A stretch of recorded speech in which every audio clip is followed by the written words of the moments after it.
Hey y'all, welcome to this week's episode of Breealizations. If you love the episode so far, please like, share, subscribe. Anything at all is so helpful in helping us reach everyone that needs this. So thank you for liking, for sharing, for subscribing, for telling your friends, for all of it. We really appreciate you. Today on Brealizations, I am going to talk about how to love yourself.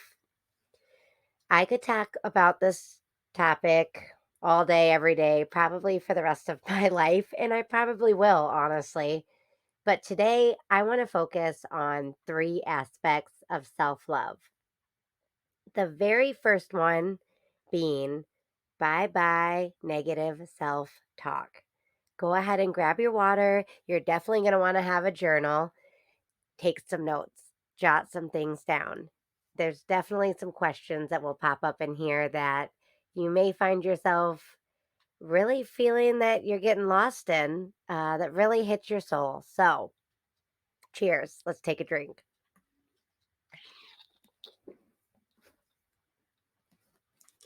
How to love yourself.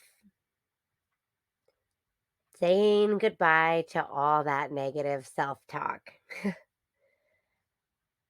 I had a lifetime of appearing to be very comfortable, appearing to be very good with who I was. But really, I was constantly thinking to myself, if I could just be 10 pounds lighter or 50 pounds lighter or 100 pounds lighter, depending on when you caught me, everything would be better. Everything would feel better. Everything would make more sense. I would be better, essentially. It never mattered how much weight I gained or lost. I was always pretty much in the same place and just looking for some way out. I used to beat myself up a lot and tell myself that if I could hear better, if I could pay attention better, my brain worked better, if I wasn't so loud, if I wasn't so wild, if I wasn't always wanting to see more and do more, if I could just be more calm, more normal, then life would make more sense. I could have the dream, right? It wasn't until I realized that my dream didn't look anything like what I was trying to get. I was just going for this I was just going for this white picket fence life, the family, the 9 to 5, traveling once in a while, but I never really wanted that. I wanted a whole lot more than that. So it wasn't until I started getting honest about what I really wanted in my life that things started to make sense and look differently for me. But when I thought about writing the books and I thought about being on stage, as much as I felt in my soul that I wanted that, I knew that was who I was. I didn't have the confidence to back it up then. And when I was eating my feelings and I was running away or drinking too much, it just allowed me to, instead of blaming myself that I wasn't good enough for the dream, it let me believe that the dream was just so far away that it was almost like childlike. It was just something that was like make believe, something that everybody kind of has where they say they want it, but nobody really gets that life. And then I started to realize that there's a lot of people that have the life that I want. And why couldn't I be one of those people? But I had to change the way that I talk to myself. There is no way that I could be doing what I'm doing right now if I was too if I was still telling myself that I'm too fat or too dumb or too unimportant to be this person in the world. I was just scared, honestly. I didn't want to go for it and fail. I didn't want to go for it and completely blow up my life to where I didn't know how to come back from that. And chasing a dream, honestly, it just felt childish. I had a lot of voices in my head that told me this isn't real life. This isn't what people do. But I didn't like what people did. And I couldn't picture living for all of these years, maybe 100 years. And that was all my life was. I didn't want to live 100 years if that's what my life was. It honestly kind of felt like hell on earth, to be honest. And I got to the point where I was like, maybe there's something else on the other side that I don't know about. Maybe there's something better. And then I wasn't afraid to die anymore because living just was numbing. It was boring. It was just not for me. I didn't want to die, but I just knew I needed something more. And that had to start with me. What are some things that you tell yourself about you that hold you back from going for dreams that you've had or that you currently have? Things that you really truly feel that you want, but you don't have. What are some of those thoughts that pop up? Let's take a drink and think on that.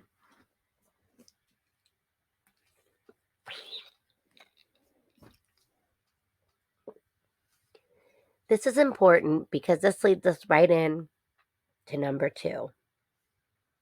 What are your patterns?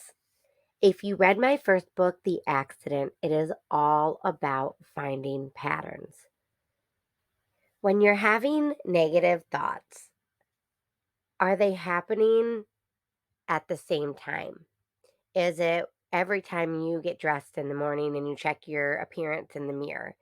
Is it every day when you're at your job? Is it always around times when you eat? When do you really see yourself saying these negative things to yourself? We first have to start to get aware. What really are our patterns? A lot of times we start to do this and it becomes just natural to us, honestly. And we don't really put much thought into it. Or it just feels like we spend most of our time in that negative space. So it's just how we're living. A lot of this transfers into things that don't really work for us as well. I know for me personally, the way that I have been with food for a lifetime, I'm just now getting into better habits and routines with food. For the first time in my life, do I feel that I'm in a healthy, good space with food, mentally and emotionally and physically. But I used to find myself snacking a lot, just popping anything into my mouth when I was cooking dinner, when I was looking for something to eat. I would snack while I was looking for what I was going to eat. It wasn't really doing anything for me except keeping my hands busy and making me feel like I had a little bit of control. I started pairing that with watching TV. So then I never wanted my food to run out before my show was over. But my food always ran out when I was watching an hour-long episode of SVU.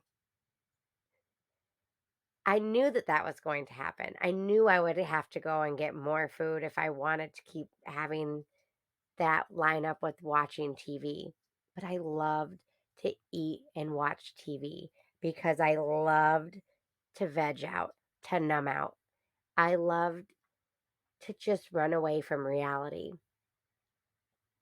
I didn't really have to feel anything in those moments except for good because at that time in my life, it felt really, really good for that hour.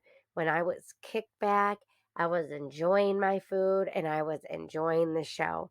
And it was my favorite time of the day. And that could have been a really great way to de stress for me if I could have kept that in control. But I wanted that feeling all the time. So I started wanting to eat more and I started wanting to watch TV more. And what happened to me when I started leaning into that feeling and chasing that feeling of comfort, of just not really having to be, I realized I was numbing myself out so hard that I wasn't even really being anything. I was really just kind of locking myself away from life. And it really didn't help my way of thinking, and it really didn't help the way that I wanted to live my life. It was really holding me back. However, even when I was going to change a lot of things, I was starting to add the gym in, I was starting to eat better, I was starting all of these things.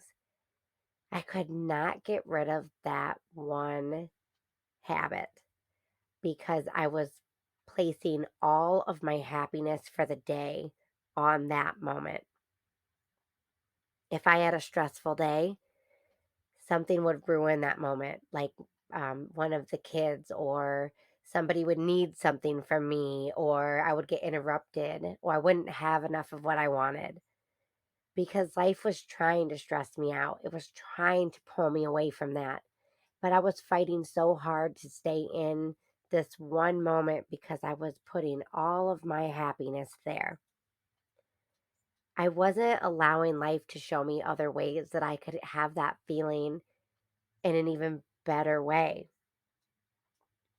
I really had to learn how to love on myself a lot more in those moments. And when I took away the most comfortable part of my day, I was not happy about it at first. In fact, I fought it pretty hard, and I still try sometimes to slide back into that. But every time I go back to it, I find myself realizing that it's not the same, and I don't get the same amount of happiness from it. I, it's funny how hard we hold on to things, even when we start to realize it's really not for us anymore. Man, nostalgia can get you good. You think back to all of these wonderful moments and all of these good feelings. And it almost feels a little crazy sometimes to part ways with that. But it's really just to make space for even better things. Our third thing, this is our big action. It's really small, but it's actually really big. Getting in the mirror. Now, some people, when I say this, they are just like, heck no, won't do it. Do not look at myself in the mirror. I want nothing to do with that. And to that, I say, you need it the most. Until we have a connection with ourselves, we cannot truly understand what it is that we need. We can't tell other people what we need. We don't know how to get things for ourselves. It may feel like you're doing okay. I felt like I was doing okay. I didn't really think that the negative self talk was weighing me down too much. I really didn't think that my habits were hurting anyone. I thought my patterns were pretty safe, honestly. They're pretty safe patterns. So, since I wasn't doing any harm to anyone, it was fine. I didn't really need to worry about it. So, why did I have to get in the mirror? Why did I have to start connecting with myself? Like, it was all fine. I was sure there was something else that I could do. There was nothing else. I've tried everything. I've tried every diet, every exercise, every class, every hobby, and it doesn't stick until you're stuck on yourself in a sense. Once I started getting in the mirror and saying no, no more negative self talk, no more of the same patterns, no more. And I reframed, I flipped the script. That was when everything started changing. Go ahead and grab a drink.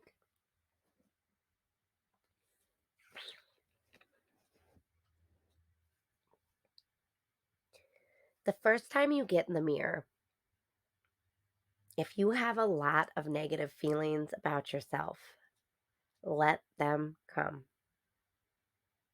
Hear them, feel them, acknowledge them.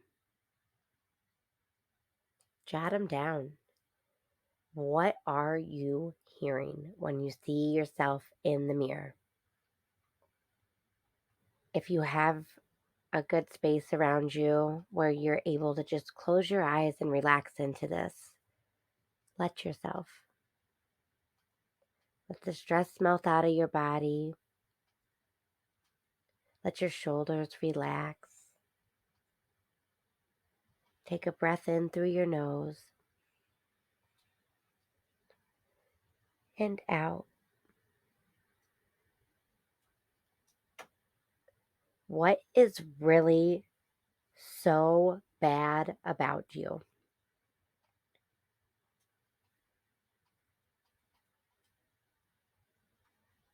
If these things are so bad, how did you get here? Why are you here right now exactly as you are? You are. You're here exactly as you are. There is a reason. There's a whole story, and it's beautiful, even if it doesn't feel like it right now. Take a breath in and out. Once you let yourself get comfortable being uncomfortable in the mirror, take a breath, take a minute, and look at yourself as you would a friend. And find one thing that you like or love or just don't hate. What is it that you like about it?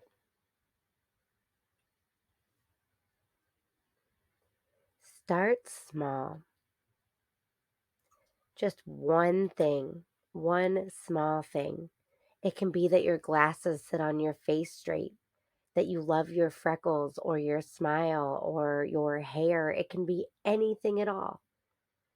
Just one thing, and celebrate.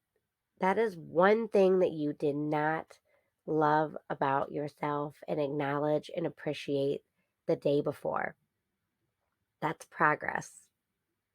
And each day, if you can give yourself a minute or two in the mirror to just sit, even if at first all you're doing is sorting through all those negative thoughts and you're jotting them down and you're finding out where they come from, what you even believe. How many of these thoughts are your own? What do you need to get out? And what do you need to work through? That is where we start. and we celebrate and we love ourselves and we remember we are not that bad. Something got us here. Our story, our journey. You are the only one that can truly stand in your own way. You never lose by loving,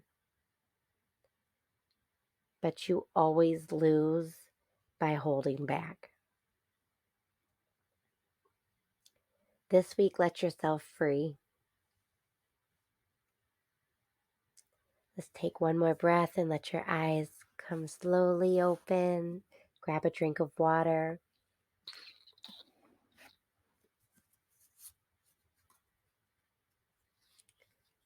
Let's make this week all about ourselves, all about self love, about building that connection right here first. We're breaking down those barriers, those walls with the negative self talk, with the patterns, and we're getting in the mirror more and really loving on ourselves. Whatever level you're at with this, it's okay. We all start somewhere. And even if it's just tiny, just by making a minute or two of time for yourself each day to practice self love will be more beneficial in the long run than I could even put into words. And the only way for you to find that out is to try it. It's science. So this week, science. Give yourself that minute or two. And if you can't, find out why. Let me know. Seriously, DM me, drop it in. I love to hear about this. And if you have anything else that you want to talk about, you want to hear about, anything, let me know. And again, like, share, subscribe. I love you all so much. Stay vibey, friends.